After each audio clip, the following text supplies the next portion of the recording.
Tank carries the power. He's sneaky.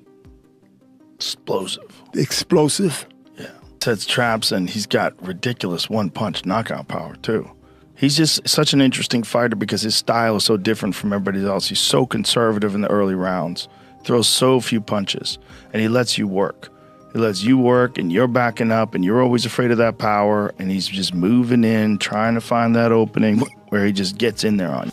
Nah, I'm not shocked. I mean, his last fight when he fought Lamont, Jake Paul was at the fight. He told y'all he was going to fight somebody like Jake Paul, so I'm not shocked. It don't surprise me, so... Joe Rogan has issued a stark warning to Jake Paul ahead of his fight with Gervonta Davis.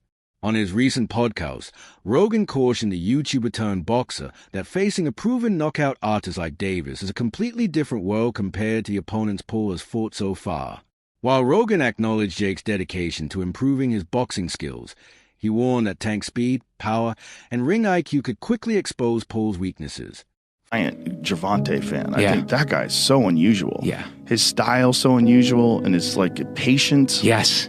Yeah. The Leo Santa Cruz fight was really something for me because Leo Santa Cruz is a technician. He's great, Mexican style, but he's also a technician. And the fight was very close before Tank stopped him. Yeah. But he has that power that can end it. Well, he finds these openings and he sees them, but he doesn't go after them right away.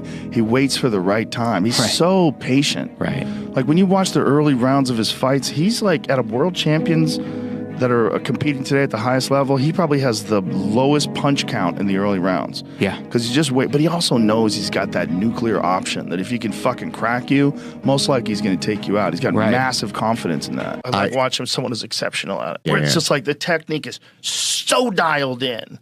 Yeah. You know, there's guys that like Gervonta Davis is like that. Their technique's so dialed in that when you watch them uncork, it's like, oh my God, the efficiency of it. And so I was just a giant fan of the guy. I just loved as a person who like really enjoyed technique. I like watching someone who's exceptional at it. For Rogan, this isn't just another celebrity fight. It's a dangerous matchup that could end badly if Jake underestimates the challenge ahead. Rogan has consistently praised Gervonta Davis' knockout power, describing it as terrifying like a small Mike Tyson. Rogan and comedian Ali Suddy analyzed Davis' seventh-round knockout of Ryan Garcia, noting Davis' ability to generate immense power despite his compact frame. Rogan remarked, "It's crazy that nothing special about the way he looks physically, highlighting Davis' deceptive strength." He also emphasized Davis' aggressive fighting style, which adds to his intimidating presence in the ring. But is this Logan Paul? Is he a legitimate boxer? A legitimate boxer, yes. People mocked me when I was saying that before, but now I think people are coming around. And the way I look at it, I say, if this kid was not a YouTuber, if he wasn't some guy that you knew from the time he was like 16 years old on YouTube, and you just saw him box, and you saw him knock out former UFC champions, you saw him beat legitimate boxers, or beat athletes, and beat a bunch of MMA fighters, you'd go, this kid can fucking fight. He knows how to fight. Like, it's not, nothing he's doing looks wrong. He's not like sticking his head straight up in the air and winging punches with his eyes closed. He's fighting well. He looks good. And if he was just an up-and-coming boxer that was this exciting, like highly promotable, like really good at selling fights, you'd be like, this kid's the future. He's really something special.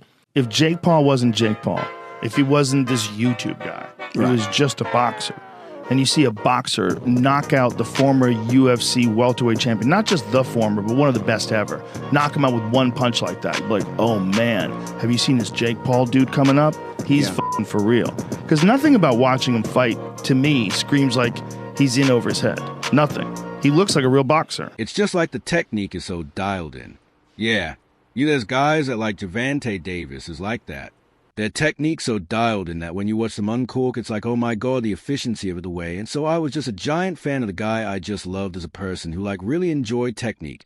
Watching someone who's exceptional at it, even though Rogan thinks he is not ready to fight pro boxers like Tank Davis. He has given Jake Paul plenty of credit for his success inside the boxing ring. He described Paul's maneuvering in a celebrity-driven sport as genius acknowledging. Jake Paul versus Gervonta Davis is official. A lightweight takes on a heavyweight, a bit insane, a big size difference, but also a speed difference. I want to talk about this fight, get my picks and predictions for how it's going to play out, and basically just let's run it. So the only combat sports fight I can think of off the top of my head that was similar in the size disparity is Buckley versus Rizabuyov. Now look at these guys. Buckley is 5'6", I believe 5'7". Rizabuyov is 6'5". It just looks ridiculous. And Jake Paul, it says 6'1", but I think he's more like 6'2". He's a big fucking dude, 76-inch reach. Well, Gervonta's only 5'5", with a 9-inch reach disadvantage on Jake Paul. 9-inch reach. You're having a laugh, bud. But she's not all about size, boys. As Buckley showed against Rizabuyov, speed is a factor, and these little guys can move. Buckley actually won this fight on points. A lot of jabs to the body, jab to the body, overhand right, on repeat. Rinse and repeat, use your speed, get out of range. When you're in range, you're hitting the body, hitting up top. When you're out of range, you're just moving around and keeping the big man moving. And I do see this going a similar way. Now, I'm not a Jake Paul hater by any means. I actually think he's pretty decent. But just the size difference, I mean, he weighs almost 100 pounds more than Gervonta. I mean, he is going to be a lot slower. And Jake isn't the most explosive and the quickest guy. I mean, like I said, I'm no Jake Paul hater. I actually think he's pretty good. He's got power, a lot of power, but he's just not that quick. And Gervonta is very fucking quick. Now, there is no way in the world Gervonta Davis finishes Jake Paul. You cannot pay me enough on that pick. But Gervonta Davis on points, I think is basically signed, sealed, delivered. It's going to be jab to the body, move. Jab to the body and move. And jab to the body again and move. It's all it's going to be. So if you're paying for this fight, I mean, I think it's on Netflix, so most of us should be locked and loaded. But if you're going any way to pay for this one, don't even bother. It's going to be boring as fuck. It's going to be Gervonta jabbing the body and Jake Paul missing overhands. That's what this fight's going to be. And it's going to be, I don't know, it's going to be 120 to 100 in favor of the little man. 5'5", 63-inch reach, Gervonta Tank. That Paul is a legitimate boxer earning big paydays while still demonstrating genuine boxing prowess. Rogan has acknowledged that Paul has proven himself as more than just a YouTuber, demonstrating real skill, ring IQ, and a knack for self-promotion that keeps him relevant in the boxing world. At the same time, Rogan remains realistic about the spectacle of Paul's fights. The fight's intrigue largely stems from the fighter's physical contrast. Paul, standing 6 feet 1 inch in and weighing approximately 199 pounds, competes in the cruiserweight division. Lose because he's the bona fide world champion. I don't care if he's much smaller. I think Jake Paul has sort of plateaued as far as where his boxing is concerned. It's rather low level. Yeah. He's big, he's physical, he's strong, he can hit. So there is that risk. Davis, at lightweight, you're in a moment where it's too physical for you. You can clinch. Against the heavyweight, where you clinching? You ain't getting out of that corner just clinching anymore if you run out of space. You know what I mean? So it's interesting. But Davis, listen, there's a lot of talking points that I'm sure we'll get into when this gets closer to the fight. Davis can still punch at lightweight. Can he drop a heavyweight?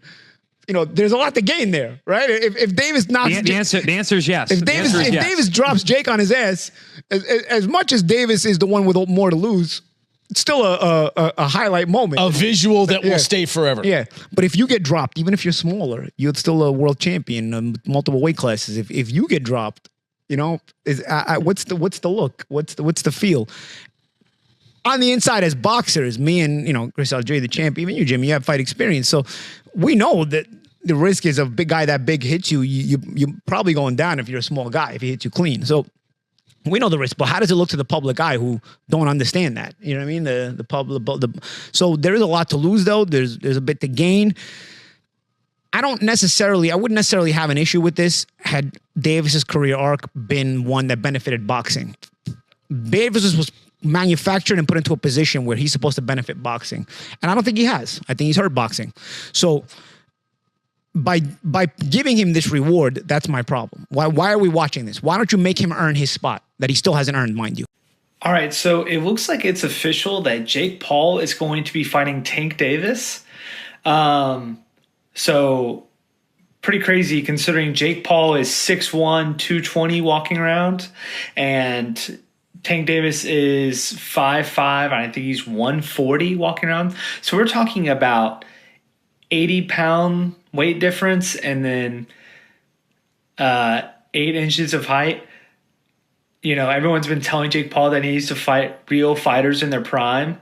And Gervonta Tank Davis is in his prime and one of the best fighters out there, but this is just ridiculous.